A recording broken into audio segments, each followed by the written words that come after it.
দাঁড়ান দাঁড়ান, জানি ফুটবল বিশ্বকাপ চলছে, আর মাঝখানে ক্রিকেটকে নিয়ে কথা বলবো একটু। কেননা ইন্ডিয়ান ক্রিকেট টিমের T20 সিরিজের যা পারফরমেন্স আয়ারল্যান্ড আর ইংল্যান্ডের কাছে, তারপরে এই টিমের উপর ভরসাটা একটু উড়ে যায়। তার সত্ত্বেও কি ইন্ডিয়াকে সাপোর্ট করবো না? অবশ্যই করবো, কিন্তু কিছু ফ্যাক্টর আছে। কিভাবে ইন্ডিয়া এই T20 সিরিজ হারার পরেও কামব্যাক করতে পারে কিনা, সেগুলোরও কিছু ফ্যাক্টর কাজ করবে। তো সেটা দেখা যাবে ম্যাচের আগে কি প্রিপারেশান বা কোচের স্ট্র্যাটেজি কী আছে, সেগুলো অনেক কিছু ডিপেন্ড করবে ইংল্যান্ডের মাটিতে। তো এখানে প্রথম কথা বলে রাখি যে ক্যাপ্টেন শুভমান গিলের আন্ডারে কিন্তু রোহিত শর্মা, বিরাট কোহলি ফিরছে, বুমরা ফিরছে, যদিও হার্দিক পান্ডিয়া নেই। হার্দিক পান্ডিয়া টিম ইন্ডিয়ার ব্যালেন্সের জন্য যে কত বড় মুখ্য ভূমিকা রাখে সেটা সবাই জানে। তার সত্ত্বেও বলবো, টিমে যখন এত বিরাট কোহলির মতন প্লেয়ার কিংবা রোহিত শর্মার মতন প্লেয়ার ইনক্লুড হবে, তখন অবশ্যই টিমের ভারসাম্য বেড়ে যাবে। আর প্রথমত ইন্ডিয়ার শক্তি হলো ব্যাটিং লাইন আপ। এই ব্যাটিং লাইন আপ ইন্ডিয়াকে সবসময় ভরসা দিয়েছে।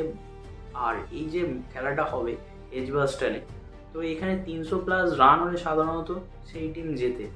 ইন্ডিয়াকে চেষ্টা করতে হবে 300+ স্কোর করার। প্রথম দিকে বল মানে ফার্স্ট বল কিন্তু প্রচণ্ড সুইং করবে, সেই সুইংকে আটকে পরের দিকে ব্যাটিং কন্ডিশন, ব্যাটিং ফ্রেন্ডলি হয়ে যাবে পিচ। তো সেই পিচের নজর রেখে খেলতে হবে এবং বলের উপর পুরো কন্ট্রোল, নিয়ন্ত্রণ সব কিছু রাখতে হবে। ইন্ডিয়ান বোলিং লাইন আপে যখন জাসপ্রীত বুমরার মতন একজন বোলার থাকে, তো তখন ইন্ডিয়াকে চিন্তা অনেকটা কম করতে হয়।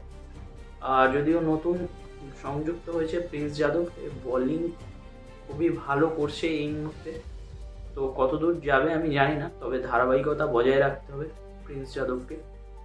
স্পিনারও খুব খারাপ নেই, কুলদীপ যাদব, অক্ষর প্যাটেলের মতন বোলার আছে। T20-র কথা ভুলে যান, T20 এটা ফরম্যাট নয়।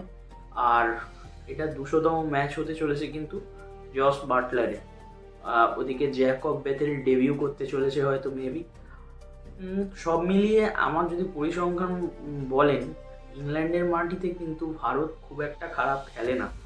আর ইংল্যান্ডের মাটিতেই কিন্তু সেই সৌরভ গাঙ্গুলি জবাব দিয়েছিল লর্ডসের মাটিতে। তো সেই জামা ওড়ানো সবাই জানে। তো মনে হয় ইন্ডিয়া কামব্যাক করবে, কেননা 2027 ওয়ার্ল্ড কাপ আসছে। তো আমার প্রেডিকশান কিন্তু ইন্ডিয়া জিতবে। আপনারা কি বলেন অবশ্যই কমেন্টে জানান কি হতে পারে। আর ইউটিউব থেকে দেখলে অবশ্যই সাবস্ক্রাইব করবেন, ফেসবুক থেকে দেখলে অবশ্যই লাইক করবেন। আজকের মতন টাটা, আবার আসবো পরের ভিডিওতে।